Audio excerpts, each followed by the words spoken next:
You're listening to Leadership Powered by Common Sense with your host, Doug Thorpe. Here's Doug. Hello again, everyone. This is Doug Thorpe, and you're listening to another episode of Leadership Powered by Common Sense.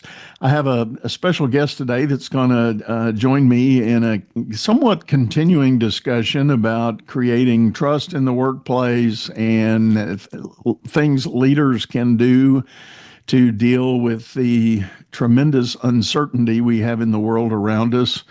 I know for sure, I can speak personally, that's a common thread with all of my coaching clients.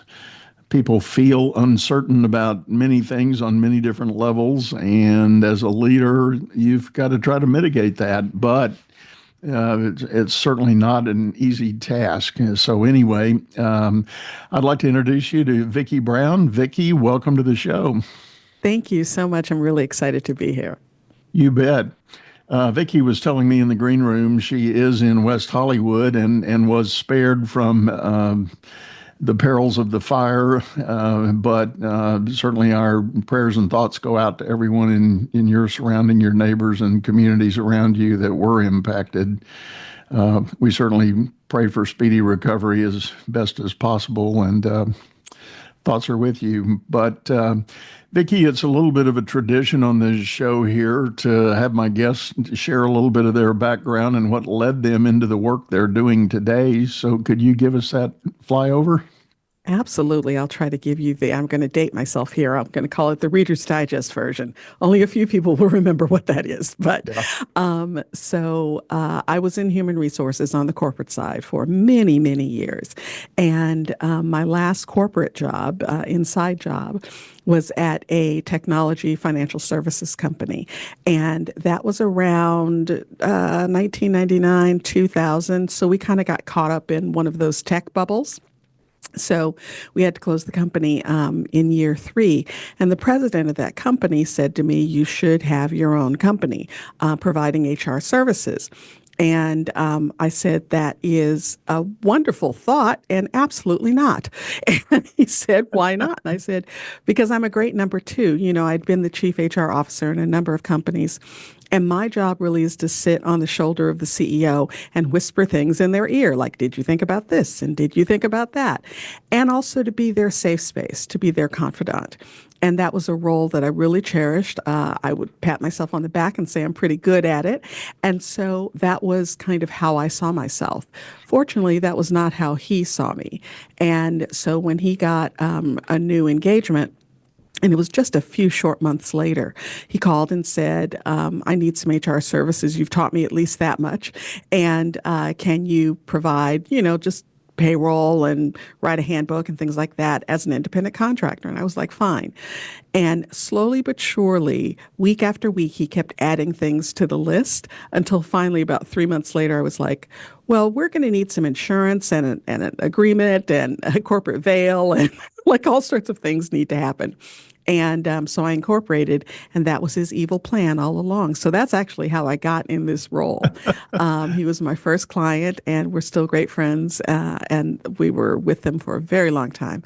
And, my takeaway from that story is that he saw something in me that I didn't see in myself. So when you see something in someone, and by the way, look for it. When you, as a leader, if you see something in someone, nurture it. Bring it up. Talk to them about it. They may have no idea. This has turned out to be the best and the most challenging thing I've ever done in my life, but I love it. And I had no idea that this was my path until he mentioned that and kind of steered me in that direction. Well, that fits my mantra that says good leaders get things done, great leaders build other leaders. Absolutely. Absolutely. And that is easier said than done. Being a true leader is a challenging role, and it requires a lot of inner work as well as really being on your P's and Q's and a lot of outer work. So it's a challenging role. For sure, for sure. Now, before we get too far into the details here, you do have a book. Tell the folks the title of that book and again, sort of the inspiration story for it. Sure, no worries. It has a really pithy title. It's called Sing with your opera voice, my journey from solopreneur to entrepreneur. I know that's a mouthful. Basically, the kind of impetus for the book. So I am a former opera singer, and hence the name of the company, Domineo, which is the name of an opera, and no one can write it, and no one can spell it, and no one can pronounce it, but there you go. And one of the things that I realized when I was taking voice lessons, I had this one great teacher, and I would go along, and all of a sudden I would hit a moment, and just my voice would ring off the walls, and everything would be perfectly aligned. And she would go, "That's it. That's it. What are you doing? Do it again. Keep doing that." And all I could say was, "I have no idea. I was just pretending like I was an opera singer." And she said, "Sing with your opera voice." And that has carried with me, because basically all it's saying is you have to align your mindset. That really is all it is. And singing is 90% mindset. Yeah, you have all these muscles in your body that are doing what you need them to do, but they're doing it because mentally you're getting out of the way and allowing all of your training to come through and your natural talent to come through. So it really was something that I've taken with me into business. When you're stepping into a leadership role, when you're stepping into a CEO role or a president role, sing with your opera voice. Step fully into it. That's the first thing. Yeah. Well, I actually can relate to that. I am married to a voice major and a reasonably talented musician, and she won't be mad at me for saying it that way. She plays a number of things, but I get the idea. And she used to teach voice for young children, and she's working with our grandkids now, and we've got 3 grandkids that are an amazing trio when they just let it go, and I love it. and come together. And I'm gonna do a proud grandpa moment here, and pardon me, folks, I'll apologize in advance, but there was a church program going on, and the kids were in and out of the program.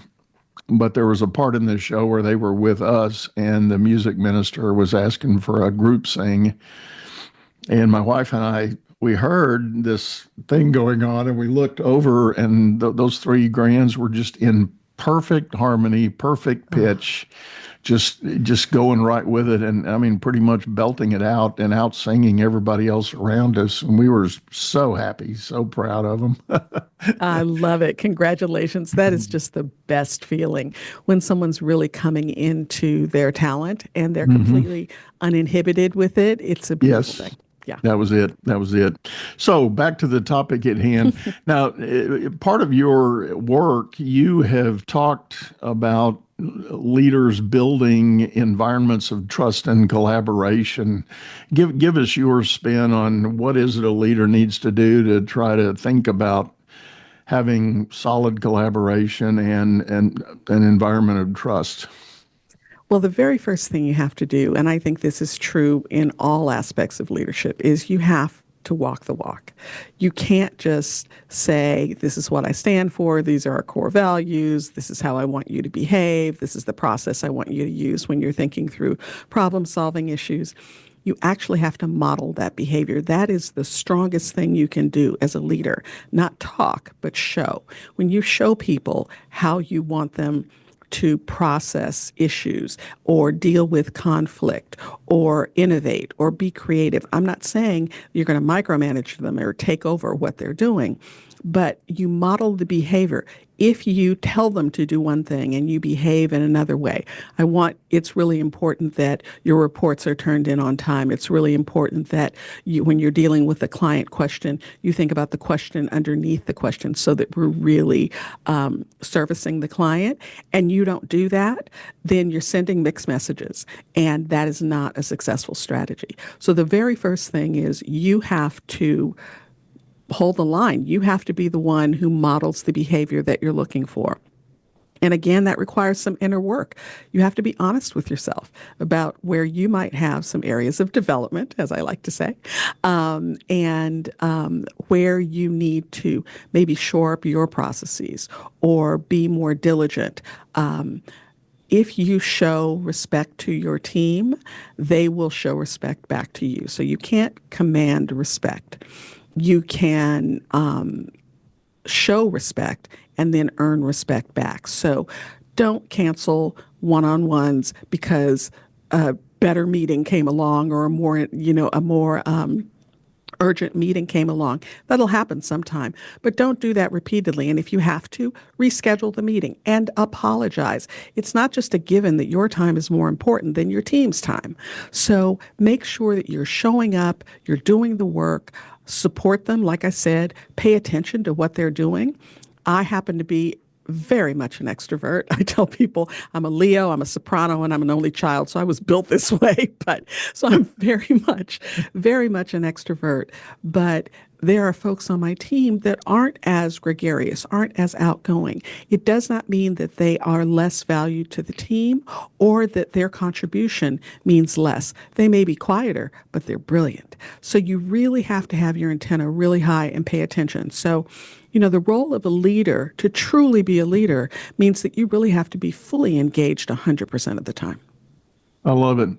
And really couldn't agree more. I think it is so important that leaders take that with serious responsibility. And when it comes to things like talking about values and trust and collaboration, the leader has to set the tone. If the leader preaches the idea of having trust, but then is making everybody else earn his or her trust, that's not a positive situation. And I have seen people that have been in roles of leadership.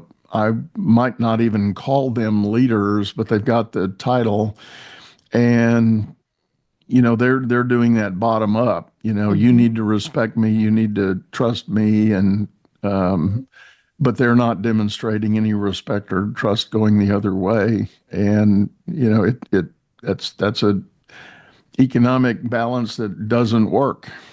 You're absolutely right. And another critically important part is integrity.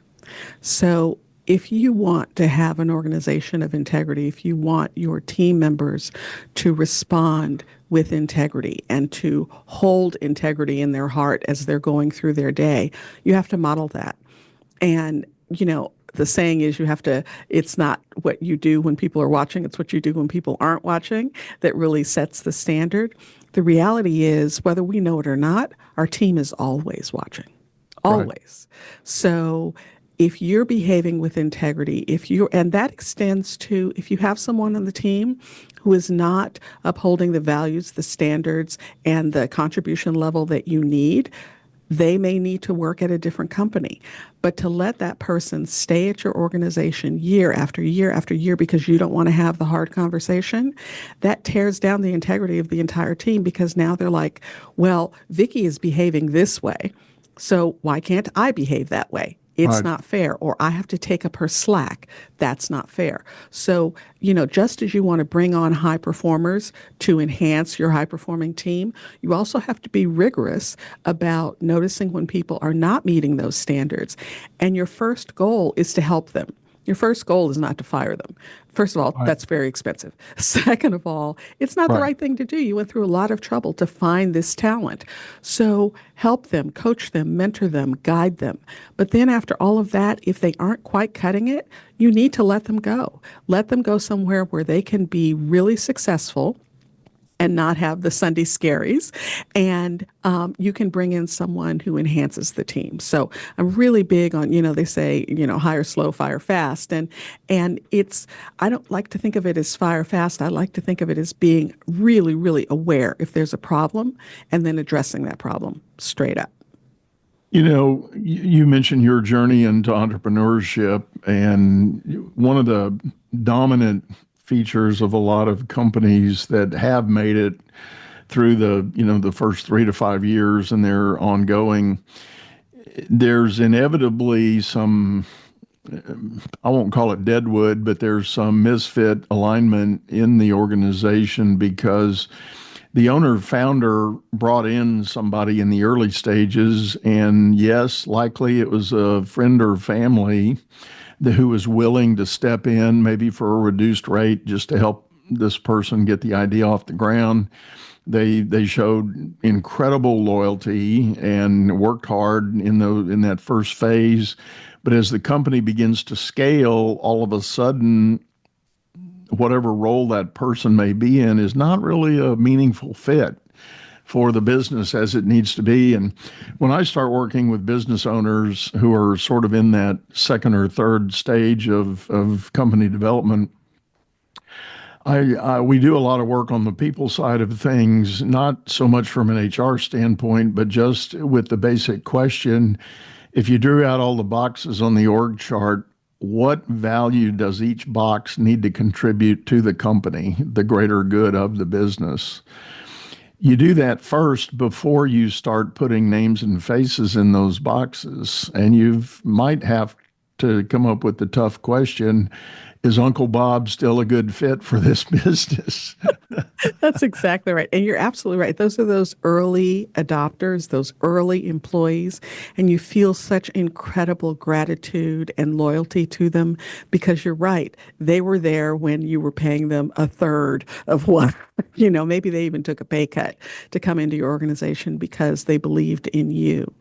That is a valuable, valuable relationship. But you have to keep in mind that you have responsibility and accountability for all of the members of your team. It's not just that one person. And making the organization successful, I say, the organization has to be successful because then everybody eats. Like you can't just, your role is to look across the entire thing because you need to make that organization successful. So if you have someone who's an early adopter or that early employee and they just don't quite fit anymore, the first thing is to think about what you need. Is there some way you can revise their role or revise how they're interacting with the rest of the team? Once you figure that out, then sit down and have a conversation with them. What I find happens very, very often is the founder or the head of the organization is afraid to have that conversation because there's probably a personal relationship there as well as a professional one. Yeah. Thanksgiving's going to be ugly. Exactly. And so it's really challenging to think about talking to the person about it. But when you don't have a conversation, when you don't communicate, it makes everything worse. Everything. Right. So they're thinking, I used to be in every meeting. I used to know everything that was going on at the company, but now I'm not invited to that meeting. I'm getting frozen out. Why is that happening? Oh, I used to be in charge of this and in charge of that. And now, now Sally's taking care of it. What's going on? They know something is changing. They can feel it. They're not an idiot. They know that things are evolving. And of course, because we're human beings and we're self-protecting, they feel like it doesn't have anything to do with me. It's not my contribution. My contribution is just as fantastic as it's always been. So when you don't sit down and have those, and I'm not talking about just one discussion, ongoing discussions, you need to have a conversation, bring them into the tent and say, aren't you with me and so excited about the way the organization has been growing? Look where we came from. That is fantastic. These are the kinds of things that we need now. What do you really want to do with your career? Now that we can take some of that burden off of you of being, the Swiss Army knife employee, what is it that you really want to do? What really interests you? What direction should we start pointing you in? So work with them instead of against them. And ultimately, if it doesn't work out, then respect their history, respect their valuable contribution, give them as much runway as you possibly can to let them off board with the organization and celebrate them. Give them their roses. Yeah. Good word. Vicky, when I think about your described history in the HR realm, I'm reminded of a dear friend of mine, a guy, he worked for me once upon a time, and we became really good friends and stayed that way the rest of our careers. He became a very well-respected HR leader in a big global company, and he had a theory that he posed to senior management. He said, I think we need to redefine the role of HR at our company. He said, basically, if we fix the managers, we won't have personnel problems. HR is traditionally focused more on the frontline employee and all of that dialogue and everything that goes with it. And and to be specific, in his model or his vision, and he wasn't ignoring the frontline employee. There was still going to be the onboarding and the training and the employee handbook and benefits and all those things. But when it came to the real heavy lift of how to make a better organization, he said, we've got to do more with our managers. And they didn't like that corporately, although he had the ear of it, because again, this was a global, 180,000 employees or something like that. But they wanted him to take on a big mission that they had that was going to have about 50,000 employee contractors involved. And they said, tell you what, you can run your experiment with that project. It was like a 5-year contract they had earned or won. And they said, take that group, that population, do whatever you think you're talking about, and we'll see what happens. Well, sure enough, turnover was down, employee engagement was up, morale was up, and this particular project was pretty severe conditions and circumstances, but the overall, all of the markers, KPIs and such that you would want to hear and see in an organization were far better than the rest of the organization globally. And he did get recognition for that, but the board still said, yeah, that's still a bridge too far for us. Thank you for that experiment. Right. Kudos to you. Here's your plaque and here's your award for everything. But they said, we're going to pass on doing this globally. So, it went back to the traditional HR function. Oh my goodness. Well, you are absolutely speaking my language. That actually is one of our core values, is to help managers be better leaders. Because here's my thing. The organization, the impression of the organization, and the embodiment of the organization for the line, I'll call them the line employees, they get that from their manager. That's who they're interfacing with every day. That's who's interpreting or communicating policy, or this is how you do that, or this is how you do this, or yes, I can approve your, 3-week vacation to go on a cruise, or no, I can't, because those are during blackout days, or whatever the case may be. All of that communication, all of that interaction, sure, some of it comes directly from HR, directly from corporate, but most of it is, if the information isn't coming directly from the manager, it's certainly being interpreted through the manager. So the manager is the living, breathing representation of the company to the employee. You make your manager stronger. You make the impression of the company stronger in the minds of your line employees. You make your manager stronger. And now you're talking about, now we have a bench of future leaders that we can call upon. Now we have folks who are not just going through their day and trying to manage the role that they used to do and figure out how to not continue to do the role because, you get promoted because you're really good at something. And then you want to kind of keep doing that thing because that's the easy part. Managing other people is a different muscle. And so you may not have learned that yet. So as leaders, we have an obligation to strengthen the management muscle for our managers and make them and groom them to be fantastic leaders.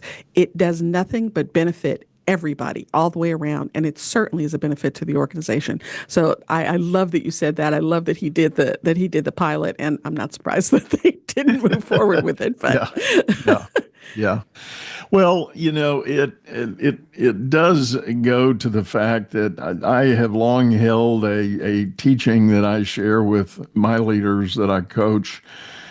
We have a common practice in the business world, the modern business world. Everybody enters the game as an individual contributor. Seldom does somebody come straight out of the box and go straight into a management role. Even most companies that allow that, they still have a management training program they put people through for 6, 9, 12 months and, rotation-based experience and such and such. But most people start as individual contributors. They get recognized for good work, and then poof, you're a leader or supervisor.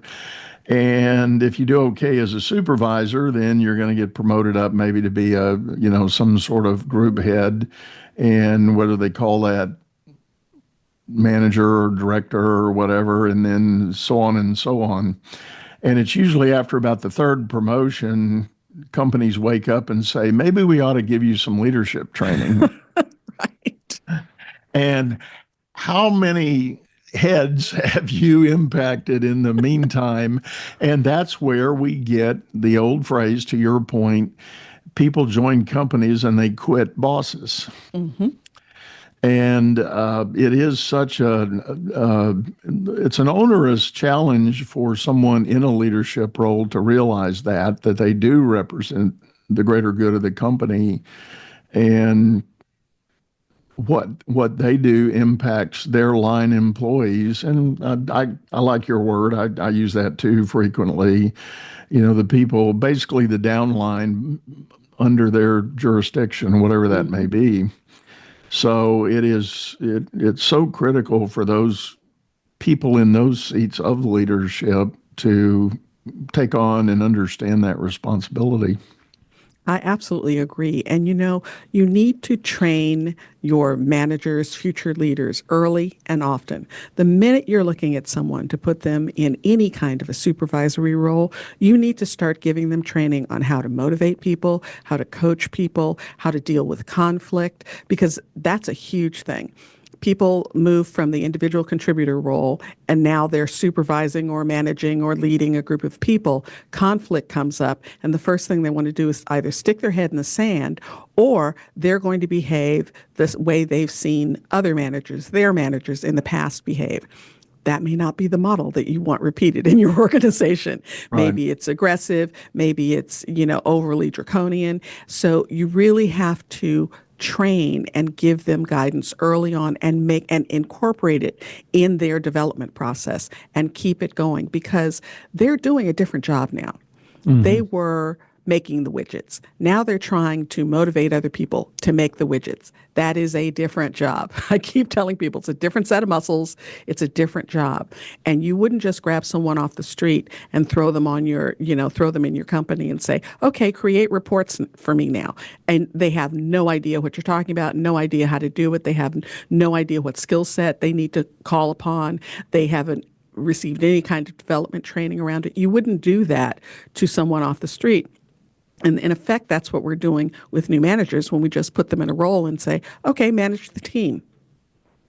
Well, I think the other thing that is symptomatic of the dynamic there is that people get into that first supervisory role, and in the back of their mind, they're saying, oh, I got recognized for my contribution toward delivery and execution.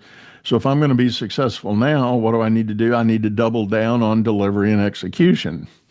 So typically what you see is if it's a function of, as an individual contributor, you had a certain book of business, a certain set of assignments.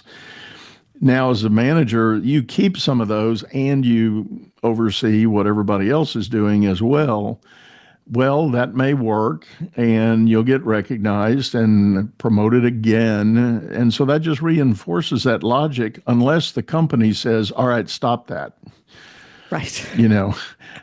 I want you to have your people do the execution and delivery. Mm-hmm. I need you to start helping us with bigger picture thinking. And that's where this idea of strategic thinking starts to get introduced. And a lot of people that have come up through the management ranks, as I've described here, they're not coached and taught about bigger picture thinking. They're head down on the execution and delivery of whatever the work might be. And, and I want to be clear talking about this. On one hand, there's nothing wrong with that. Companies need work delivered. They need the transactions executed or the production met. But from a leadership standpoint, the higher up the organization you go, the more there needs to be this bigger picture. Let's get all of the verticals working together, and let's create harmony across all channels, and let's, contribute to the greater good. Absolutely. And to just have someone that you promote into a director role and you say, okay, I need you to think strategically. And you've never called upon them to do that before in their career. They have absolutely no idea how they're like, okay, well, I'll try to look at the big picture there. But they have no idea what you're asking them to do. Right. If when you first promote someone to that very first team lead role and you start introducing the concept of thinking strategically, now you're building a foundation that by the time they get to that director role, you're going to have incredibly valuable contribution from that individual because they've built that big vision, strategically thinking muscle, and now they can really use it. So, we don't give the tools and the experience that people need to meet our expectations, and then we're flummoxed because they're not meeting our expectations. So, Right. Well, and this is an area where I give kudos, and I tell the story about the bank organization I joined when I came out of the military. I took a job at a large regional bank, and what I didn't realize as a 20-something year old manager, they did hire me for a management role pretty much straight out of the military because I'd been an officer in the military, and they said, well, you've already got that. But the HR director, interestingly, insisted I go through the management training program because they had one. And the line manager that had recruited me, he said, no, he's an Army officer. He gets this, he'll go it. And the HR director put her foot down and said, absolutely not, no exceptions. If you're going to lead in our organization, you need to go through this program first. And in hindsight, I was wonderfully appreciative of her taking that stand. And I told her that many years later, that it gave me a lens of a much bigger strategic picture of how the bank operated, how everything meshed together. But then when I was put on the line as a group leader, I had a great appreciation, and I had learned about the discipline this organization had about budget and planning every year, and the responsibility that each cost center manager had for being sure the big goal was met by managing their domain. And it was a simple, sum of the parts kind of business model. If we say as an organization, we're going to have X dollar increase in earnings, well, guess what? Everybody's got to contribute to that. That's right. You can't be the exception. You got to do your piece. And if it's a 5% gain, Mark, well, if your piece does 5 and the other guy does 5, everybody else does 5, guess what? The company's going to have a 5% gain. Absolutely. And so it was elegant in its simplicity, but it was also interesting how many people in my peer group couldn't quite get that. And, they were struggling with the training on it. And, and that became a differentiating factor for who advanced and who didn't. So, but again, the company was providing that. The company was instilling that in all managers. All managers had a shot at learning what that was about. And if you didn't get it, well, that's on you. Right. See, I love that because I think we don't give enough weight to the value of development and training. And that is what shapes the kind of leader that these folks are going to be. You walked into that organization with arguably a lot more experience probably than most of your peers because you had your military experience, you had experience in leadership, you had experience in managing and motivating other people. So you brought a lot of skills to the table, but I love that she was insistent that you go through the program because, okay, great, let's take your great skills and then let's layer them on top of our requirements, how we do things, what we're looking for, and maybe fill in a couple of gaps that maybe you don't know that you have, or maybe we wouldn't have recognized before. So That is so important. It's kind of it flows right out of the onboarding process. When people bring in new people, to just plop them down and say, well, you're going to shadow so-and-so, and that's how you're going to learn your job.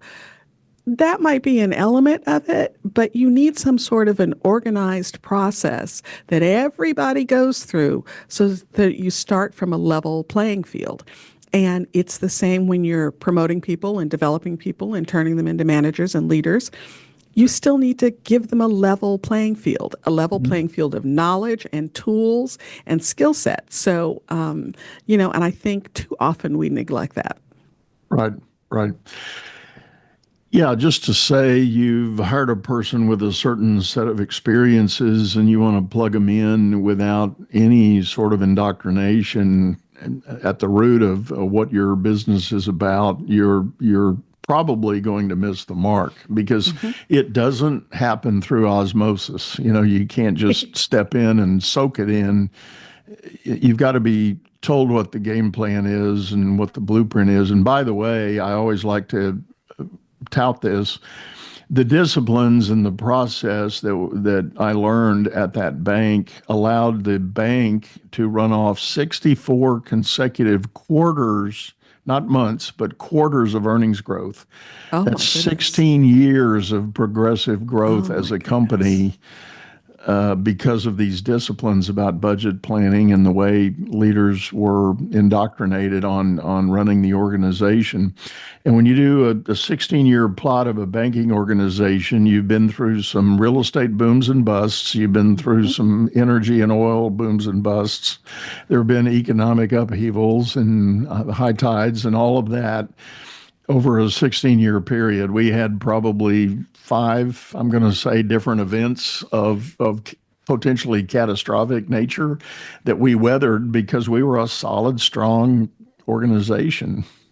Absolutely. And when things got tough, everybody knew what they had to do to stem the tide and stay head down, do the work that we needed to do to sustain our trajectory. But the planning set the tone for that. We worked hard on saying, well, what if this happens? If they zig, we're going to zag, and that kind of thing. Very much of that went on. Our budgeting process was about a 60-day exercise, and it was, oh my goodness, it was near full time for the people that were, designing it, developing it. And so anyway, a lot of discipline. If I may say, so we're talking about, you and I both have large corporate experience in our backgrounds, that's clear. And so we're talking about larger organizations. And so often I see smaller organizations go, well, that's a big corporate thing. That doesn't have anything to do with me. We're not corporate-y like that. That's so complex. That's not ever something I would do in my business. Granted, you may not have, if you have a 20-person company, you may not have a 60-day budgeting process. But take these lessons, shrink them down, and apply what can be helpful to your business. You're a business. Even if you're only a business of 3 people, you're a business. You still need structure. You still need to understand budgeting and forecasting. And so does whoever has responsibility for spending the money. Yeah. You need to have a process for developing future leaders, because everybody's not always going to be at the same level in your organization forever, because you need to grow as the leader of the organization. You need to grow grow and move on to other things in order for the organization to continue to grow itself. So, this is not the kind of thing where you should say, well, I'm too small, so that doesn't apply to me. Listen closely to the underlying golden nugget and figure out how you can apply that to your organization. And if you're like me and you come from a corporate background and then you started your company, you've started a company and maybe it's small or mid-sized or whatever the case may be, take that experience that you have and figure out how you can apply the valuable pieces of it to your business. Yeah, absolutely. I'm glad you pointed that out, Vicky, because you're 100% correct. And I'll give you a real quick specific example that I've done with a lot of my entrepreneurial clients. One of the big things I learned at that bank, we had a very massive system that calculated customer profitability.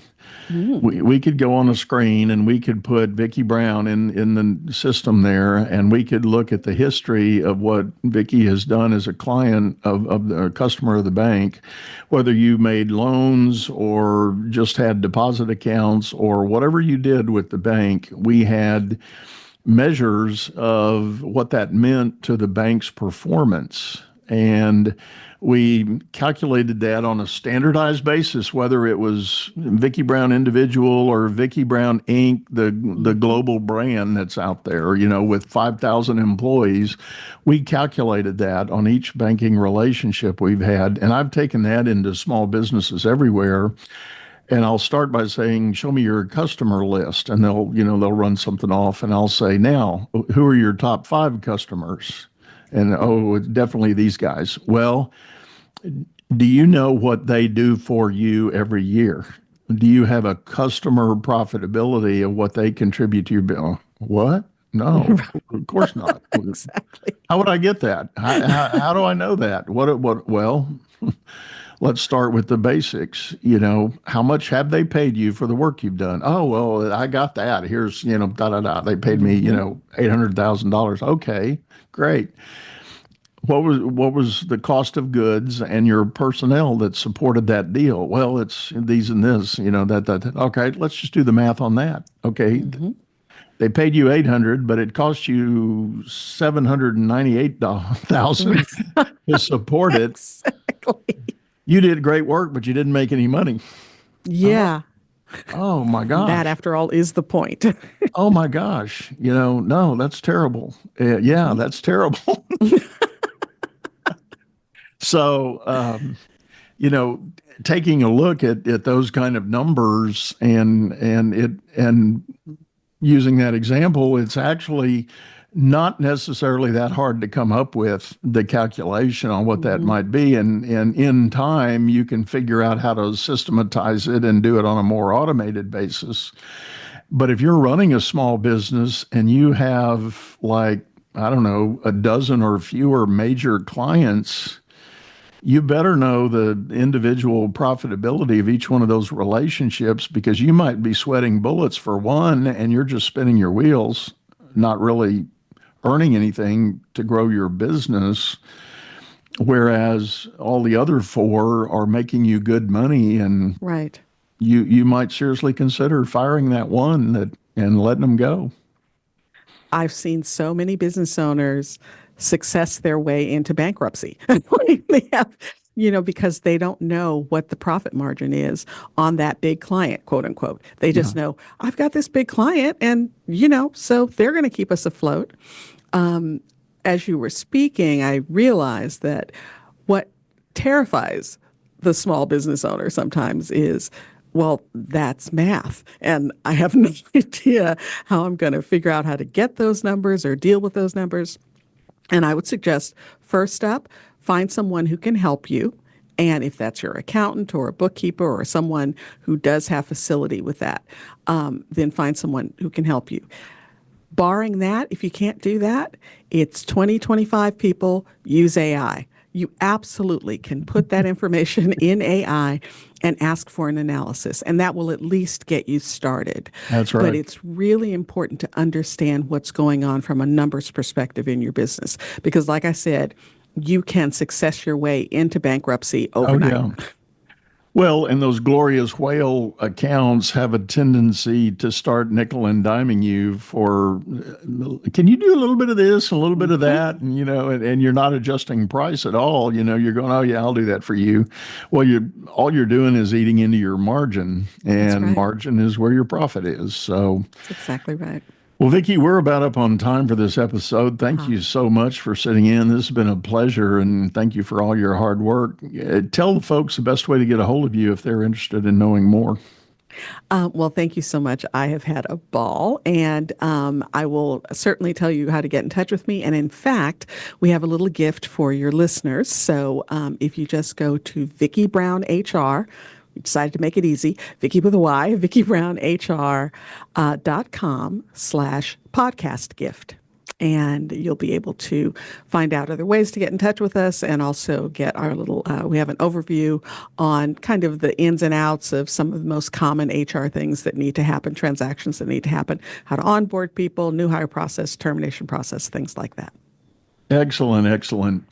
Well, as always, folks, we will have those links in the show notes, so please do hop down when you're at a safe place to do so and check out the notes, and you'll get that link from Vicky. And one last time, Vicky, thank you very much. Oh, thank you. Have a great day. All right. Well, folks, this is a part of the show where I do like to remind you, if you're listening on your favorite streaming service, we do have a video version of this over on YouTube, a channel by the same name, Leadership Powered by Common Sense. Hop over there, check out the archive, and look at the information. If you've got an idea about a topic or a guest, or maybe you yourself would like to sit in, would love to hear from you and let you know. You can reach me at my website, dougthorpe.com, THORPE.com. A lot of contact info there and some freebies you can take advantage of. But for now, we're going to sign off, say goodbye, go out there, make it a great day. You've been listening to Leadership Powered by Common Sense, hosted by Doug Thorpe. If you would like to know more about the coaching and advisory services he provides, visit dougthorpe.com.